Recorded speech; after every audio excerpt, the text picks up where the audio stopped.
की ऐसी सदा है, तेरे सुरों की ऐसी सदा है, सारा ज़माना तुझ पे फिदा है, सारा ज़माना तुझ पे फिदा है।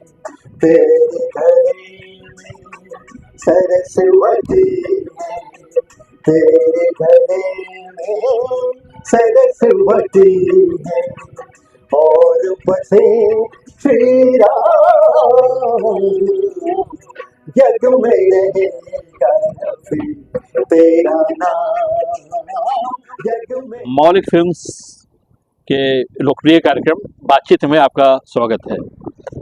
आज मैं आपकी मुलाकात करवा रहा हूँ मशहूर संगीतकार, सिंगर, गायक और संगीत के शिक्षक सलीम साहब से। दोस्तों, आपने जो अभी जो गाना सुना, जो गीत सुना, वे सलीम साहब की आवाज़ में आपने सुना, जिसको संगीतबद्ध भी सलीम साहब ने किया है और दौर सैफी साहब ने उसको लिखा था। और ख़ास बात यह है कि इस गीत को सलीम साहब ने मोहम्मद रफ़ी साहब के घर पे उनके ही हारमोनियम से किया था। तो आगे बातचीत का सिलसिला हम शुरू करते हैं सलीम साहब से। तो आइए मिलते हैं सलीम साहब से। आनंद आया आपने रफ़ी साहब का जो गीत आपने सुनाया। रफ़ी साहब के दीवाने तो बहुत लोग हैं, हर लोग, उसमें मुझे भी शामिल आप कीजिए। ऐसा लगा था जब उनका इंतकाल हुआ तो लगा कि पूरी दुनिया सुनी हो गई। बेशक बेशक बेशक। आपने ये जो संगीतबद्ध किया, तो सबसे पहले ये जब चूंकि ये गाना आपने अभी सुनाया है, तो इस गाने से रफ़ी साहब को जो आपने श्रद्धांजलि दी है, तो सबसे पहले तो ये बताएं कि रफ़ी साहब से आपकी मुलाकात कब हुई, कैसे हुई? जी, एक्चुअली रफ़ी साहब के एक तबला प्लेयर थे, अमीर साहब, अमीर भाई, वो मेरे दोस्त थे जी। वो मुझे रफ़ी साहब के घर पे उनके पास उससे मिलाने के लिए ले गए थे। उस टाइम मेरी उनसे मुलाकात हुई साहब से, और फिर उसके बाद में कुछ दिनों बाद में उनका इंतकाल हो गया। फिर बाद में उनका लड़का शाहिद रफ़ी, वो मेरा दोस्त बना, फिर उनके घर मेरा आना जाना बना। फिर बाद में अभी कुछ दिन बाद मैं उनको सिखाने लगा गाना वाना। उनको अभी उनको सिखाता हूँ, डेली उनके घर पे जाता हूँ उनको सिखाने के लिए, शाहिद रफ़ी साहब को। तो ये श्रद्धांजलि इस तरह से पेश करने के लिए आगे कैसे ख्याल आया आपके दिमाग? बस मेरे अचानक बन गया, उनके नाम का गाना बन गया। एक स्थाई मैंने बनाई जो मैंने खुद ही लिखा और मैंने बन गया। फिर मैंने शायद से ताल्लुकात किया, उन्होंने पूरा गाना उन्होंने लिख दिया। जग में रहेगा रफ़ी तेरा नाम, ये स्थाई मैंने लिखा है। बाकी जो शाहिद साहब थे, दौर सैफी साहब थे, तो उनसे मैंने गाना के पूरा गाने को मैंने कम्प्लीट करवाया। संगीत के बारे में आगे हम बातचीत करेंगे, लेकिन पहले मैं जानना चाहता हूँ आपका वतन कौन सा है और संगीत की जो मौसीकी की तालीम आपने कहाँ से ली? जी, मेरा वतन एक्चुअली इलाहाबाद है, प्रयागराज, समझे ना। और मेरा जन्म बॉम्बे में हुआ है। तो बॉम्बे में कुछ दिन रहने के बाद में यहाँ पर मेरे डैडी हम लोग वहाँ कलकत्ता लेके चले गए थे।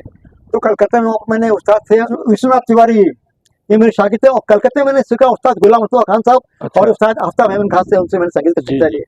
जिन्होंने मुझे अपने घर पे रखा, मुझे पाल पोस के मतलब बहुत मुझे हेल्प किया, खिलाया पिलाया रखा अपने घर पे। आज मैं जो भी हूँ उनके जरिए हूँ मैं। उन्होंने बहुत बड़ी मदद की। मुंबई में जन्म हुआ आपका जी, और कोलकाता, पहले कलकत्ता जो था, हाँ, वहाँ आपकी तालीम हुई जी। फिर मुंबई कब आना हुआ? फिर मुंबई आया मैं 1979 में। अच्छा, 1979 में फिर यहाँ पर आके मैंने स्ट्रगल शुरू किया। गुरुजी के पास गए, उन्होंने मुझे सिखाया, वहाँ ट्रेनिंग लिया, फिर यहाँ तक मैं पहुँचा हूँ। गायक बनना चाहते थे आप? गायक बनने के लिए आए थे। तो सबसे पहला जो है, पहला गीत आपने जो रिकॉर्ड किया होगा, वो कौन सा है आपको याद है? ये मेरा कंपोज अपना ये गाना मैं पहले रिकॉर्ड किया मैंने। अच्छा, ये पहला? हाँ, ये पहला गाना रिकॉर्ड किया मैंने। वो मैंने मेरी अपनी कंपोजिशन है और रफ़ी साहब के हारमोनियम भी किया, उनके घर पे किया मैंने। जी जी। उसके बाद क्या सिलसिला आगे कैसे बढ़ा? उसके बाद मैं छोटा मोटा ट्यूशन करता था, गाना सिखाता था। महाभारत के अर्जुन है फिरोज खान साहब, उनको सिखाता हूँ। शाहिद रफ़ी को सिखाता हूँ। राजेंद्र किशन जी की उनकी पोतियाँ हैं रिया सिमरन, उनको सिखाया मैंने गाना। और बहुत से लोग सीखते हैं मुझसे। तो गायक बनना चाह जी अभी मैंने बनना चाह रहे हैं, आपने जी गाया भी काफी जी कुछ, जी लेकिन आपकी पहचान जो है जी कहीं ना कहीं एक संगीत शिक्षक के हाँ रूप में ज्यादा जी होगी। जी जी जी तो जी इसे आप किस रूप में देखते हैं? बहुत अच्छा लगता है जी मुझे। लोग सीखते हैं, बहुत बहुत इज्जत करते हैं, लोग प्यार मिलता है, इज्जत मिलती है, लोग हर जगह मेरी तारीफें करते हैं। करम ऊपर वाले का शुक्र है। अच्छा, आपने अभी तक जितने नाम लिए जी सब बड़े लोगों के जी जी परिवार से जी आते हैं। जी आम जो नवयुवक जो आते हैं, नवयुवतियां, उनको आप सिखाते हैं कि नहीं? जरूर, क्यों नहीं सिखाएंगे, ऐसी बात नहीं, सीखते हैं, बहुत से लोग सीखते हैं, जी। बहुत से दूसरे लोग भी सीखते हैं, ऐसा नहीं खाली उनको सिखाता हूँ, और बहुत से लोग भी सीखते हैं। जी अच्छा, आप जिस दौर में आए जी मुंबई, हाँ मैंने मुंबई में तो जन्म हुआ, जब जी जी कोलकाता से वापस हाँ आए, हाँ जो उस दौर में, जी अब उसके बाद कई दौर बदले हैं संगीत के, तो उस दौर को आप किस रूप में देखते हैं और आज को किस रूप में उस देखते दौर हैं? में बहुत बहुत अच्छा गाना बजा, बड़े अच्छे गाने, अच्छे से गाने आते थे, अच्छा संगीत था, सब सब थे, रफी साहब थे, मन्ना डे थे, मुकेश जी थे, सब सब धुरंधर सिंगर लोग थे भाई। उनका तो मुकाबला कोई कर सकता नहीं है। उन लोगों ने जो दीवार खींच दिया है ना, उसके आगे कोई भी जा सकता नहीं है। जी। इतना अच्छा काम किया है, बहुत अच्छा दौर था वो। आज की बनस्बत वो दौर बहुत अच्छा था। आज वैसे गाने नहीं बन रहे हैं, वो म्यूजिक नहीं है, उतना मजा नहीं आ रहा आजकल, वो बात नहीं है, पहले जैसी बात नहीं है, उतनी आत्मा आत्मा वाली बात नहीं है।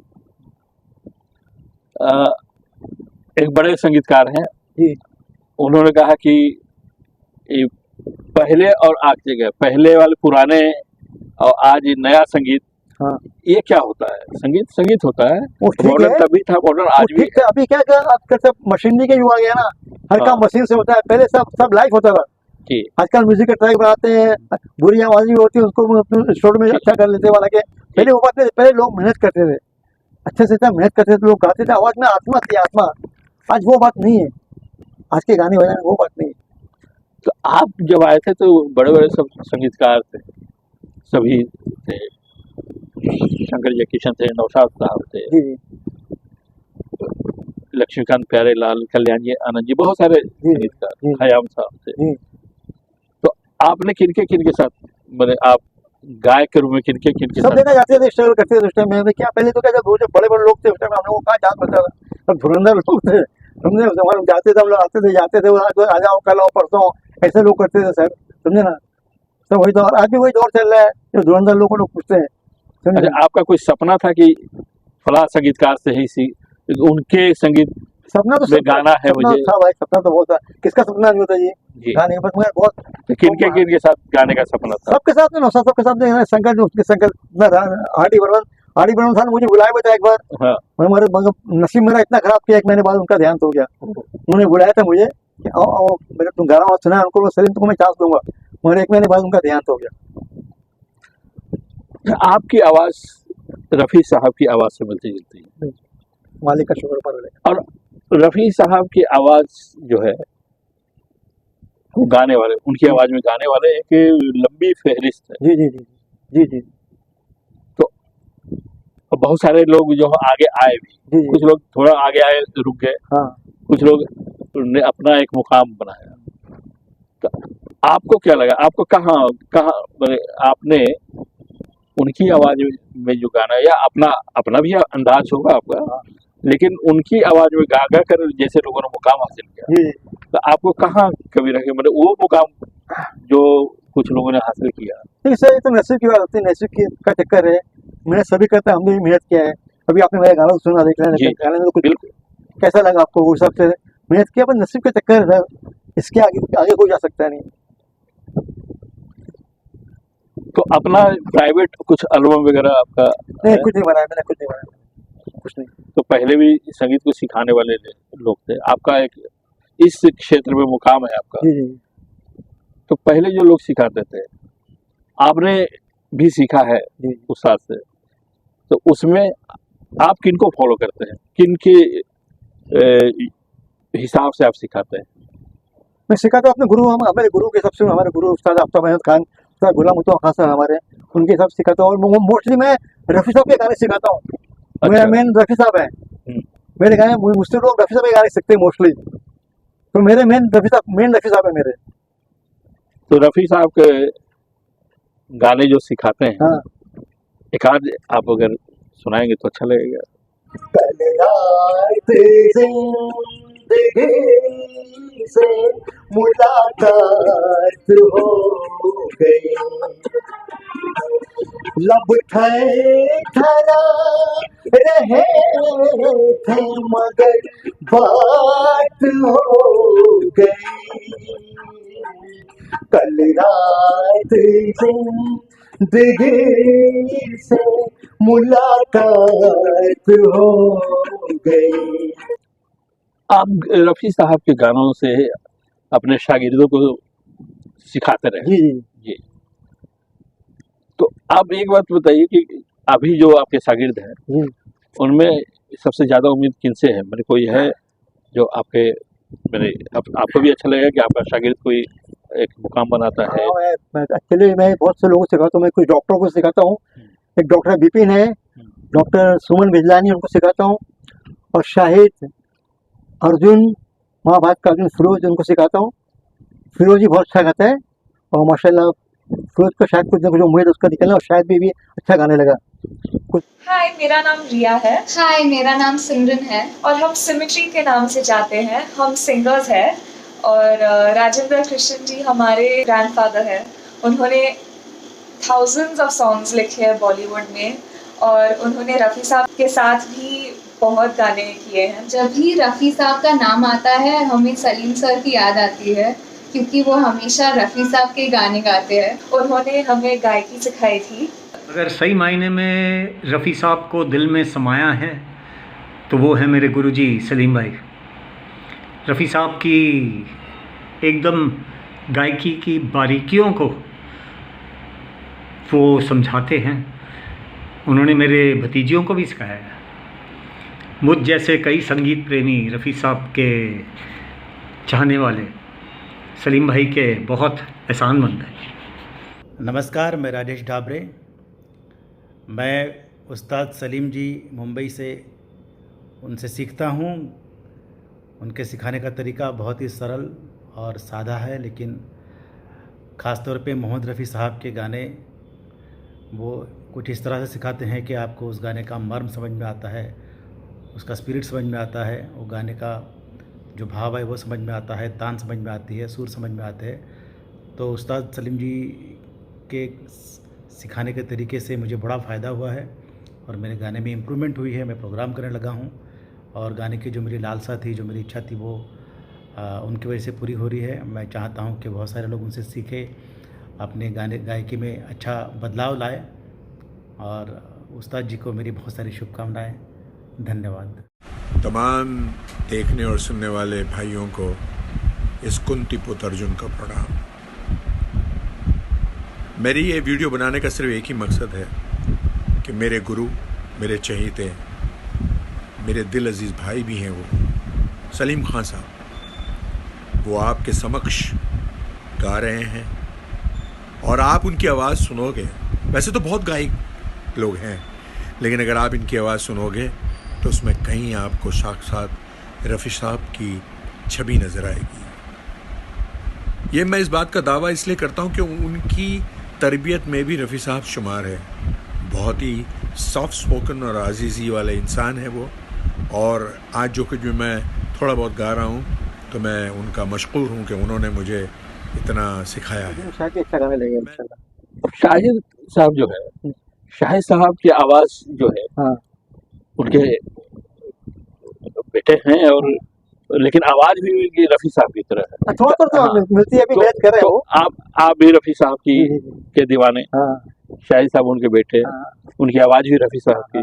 और रफ़ी साहब के गाने से ही आप अपने शागिर्दों को सिखाते जी, रहे, जी, जी। तो उनको सिखाने में कितनी आसानी हुई? अच्छा लगा, अच्छा मेहनत करते, बहुत मेहनत कर रहे हैं। अभी पहले से बहुत अच्छा गा रहे हैं वो पहले से। जी। हाँ, बहुत काफ़ी प्रोग्राम कर रहे हैं माशाल्लाह, पूरे वर्ल्ड टूर कर रहे हैं, भी बहुत अच्छा गा रहे हैं। अच्छा, सिखाने का जहाँ तक सवाल है, तो सिखाना जो है, आपने कहा कि अभी जो टेक्निक है जी, म्यूजिक का बदला है। जी, जी, संगीतकार को जो है टेक्निक से बहुत सहूलियत मिली है, जी, जी, गायकों को बहुत सहूलियत मिली है। जी, पहले जो बड़े बड़े रिकॉर्डिंग स्टूडियोज होते थे और सारे साजिंदे बैठते थे, जी, अब उसकी आवश्यकता नहीं होती, ज़रूरत नहीं होती। जी। तो आपको जो नए जो टेक्निक है, हाँ इसके साथ आपको दोस्ताना बने दोस्त होने में, फ्रेंडली होने में हाँ। आपको कितना समय लगा, या आप कितना अब तक हो चुके हैं? क्या साथ में काम करते करते, लोगों से मिलना जुलना करते करते सब हो जाता है इंसान का, समझे ना। जी। तजुर्बा हो जाता है, तो काम करना पड़ता है, बिना काम के होता है हाँ। सर। जब मेहनत करेंगे तभी अपने को लाइन मिलती है, बिना मेहनत के कुछ होता नहीं। तो आपका अपना कोई सुनाइए ना जी, कोई भी गीत गजल जो भी आपने कंपोज किया हो, और भले ही उसका रिकॉर्डिंग नहीं की हो, हाँ अगर सुनाना चाहे तो आप उसको सुना। मैंने कोई भजन वगैरह भजन किया मैंने बनाई तूने कैसी मुरली बजाई, कान्हाई तूने कैसी मुरली बजाई, मुरली ने तेरी मेरी सुध बिसराई, कान्हाई तूने कैसी मुरली बजाई, मुरली ने तेरी मेरी सुध बिसराई, कान्हाई तूने कैसी काहे को छेड़े मोरी तोरे मुरलिया, काहे को छेड़े मोरी तोरे मुरलिया, बस में नहीं जिया ओ मोर खलिया, चैन चुराया तूने निंदिया चुराई, कान्हाई तूने कैसी मुरली बजाई। अच्छा, ये सलीम साहब ये बताएं कि आपका जन्म चूंकि यहाँ हुआ, तो आपके कौन यहाँ आए थे? आपके वालिद साहब आए थे? हमारे डैडी आए थे। तो वो किस लिए आए थे? हमारे डैडी का बिजनेस था, उनका लेदर का बिजनेस था, लेदर का बिजनेस था, कारोबार था। हाँ। उनका बहुत बड़ा कारोबार था। कि बाद जब कारोबार खत्म हो गया, फिर हम लोग यहाँ से कलकत्ता चले गए। जी जी। तो आप देखिए हैं प्रयागराज के, जी। मुंबई में आए, मुंबई में आपका जन्म हुआ। प्रयागराज में ऐसी जगह रहता हूँ जहाँ पर भगवान राम केवट की नाव चढ़े है ना, जिस किनारे पे, वो गंगा घाट के बाजू में मेरा गाँव है। तो और कोलकाता में भी रहे। जी जी। तो ये 3 शहरों से आपका साबका रहा है। जी जी। मुंबई के बारे में बताएंगे, मुंबई में क्या अंतर बात है, इन शहरों से अंतर क्या है? और मुंबई जब 79 में आए और अब की मुंबई में आप क्या फर्क पाते हैं? बहुत फर्क है, बहुत फर्क है। पहले की बात क्या थी, पहले क्या फर्क आ गया, पहले थोड़ा सस्ते का जमाना था, आज महंगाई बहुत बढ़ गई है। पहले रोज कम से कम लोग गुजारा करते थे, आज बड़ा मुश्किल है मुंबई में गुजारा करना। जो इंसान पैसे नहीं कमाएगा वो मुंबई में रह नहीं सकता है। आज ये हालत हो गई मुंबई की। लेकिन कहते हैं कि मुंबई में जो रहता है उसको कमाने का रास्ता मुंबई का जो जैसा है उसके हिसाब से। मुंबई का जवाब नहीं पूरे हिंदुस्तान में, क्या पूरे दुनिया में, वर्ल्ड में बम्बई की तरह कोई शहर नहीं है। जी। पूरी दुनिया में मतलब बम्बई की तरह कोई भी शहर नहीं है, पूरे वर्ल्ड के अंदर में। मुंबई इतनी अच्छी जगह है, यहाँ के लोग इतने मिलजुल के रहते हैं, कोई जात पात नहीं, कोई भेदभाव नहीं, हिंदू मुसलमान हर कौम एक साथ मिल के थे। जी। अभी आपने बताया कि यहाँ प्रयागराज में जहाँ के हैं आप, जी, वहाँ केवट ने राम जी को पार, नदी पार, जो गंगा घाट पार किया। जी जी। तो आपका वहाँ का माहौल जो है, हाँ, भक्ति वाला रहा है, और लोग संगम भी वहाँ क्या और वहाँ कुंभ मेला भी लगता है। तो आपके अंदर ये जो आपने भजन बनाते हैं, तो ये उस धरती की देन है? सब धरती की देन, बेशक धरती की देन है। बहुत बहुत पावन धरती है। मैं तो बहुत खुश नसीब हूँ कि ऐसी जगह मेरा गाँव है, जहाँ भगवान राम ने केवट के नाव पे चढ़ा है, उसके बाजू में मेरा गाँव है। नहीं तो लगा हुआ है गंगा घाट से मेरा गाँव। हालांकि मुझे ये बात मालूम नहीं थी, जब मुझे मालूम पड़ा ना, मुझे बहुत खुश हुई मुझे। तो आप प्रयागराज लगातार हमेशा जाते हैं? जाते हैं हमेशा जाते हैं। देखिए तो आप खाद बताइए, आप क्या? मैं अपने काम पे लगा हूँ, मैं बहुत मेहनत कर रहा हूँ, बहुत मेहनत कर रहा हूँ। और मालिक चाहेगा तो मुझे बहुत कुछ ना कुछ रास्ता मिलेगा, किनारा मिलेगा उसका। तो मैंने क्या अभी क्या बनना चाहते हैं? गायक बनना चाहते हैं? सिंगर, गायक।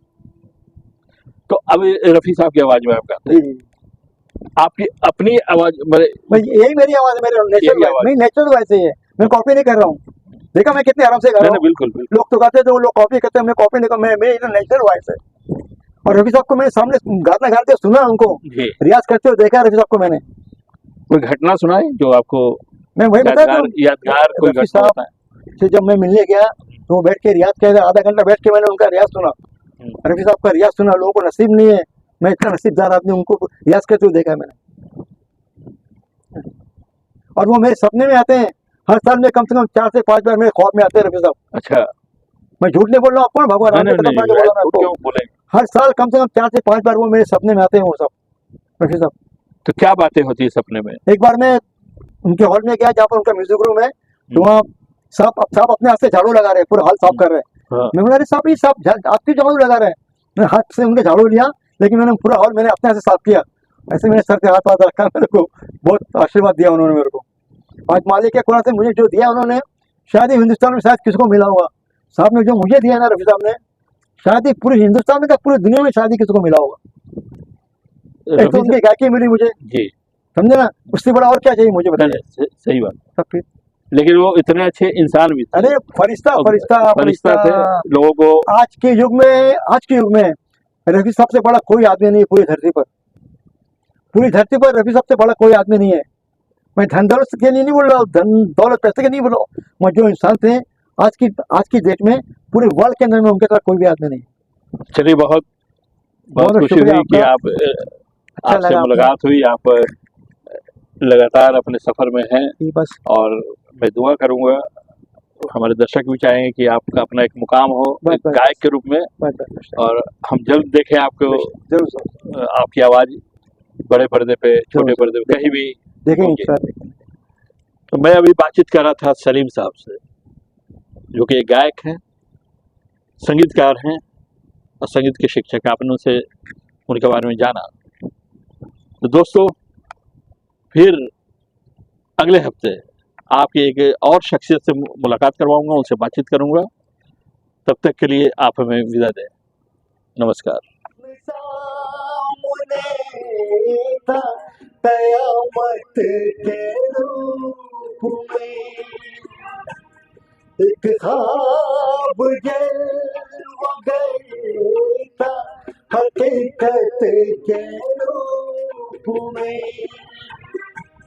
चेहरा वही गुलाब की रंगत लिए हुए रहे थे, मगर बात हो गई कल रात जिंदगी से मुला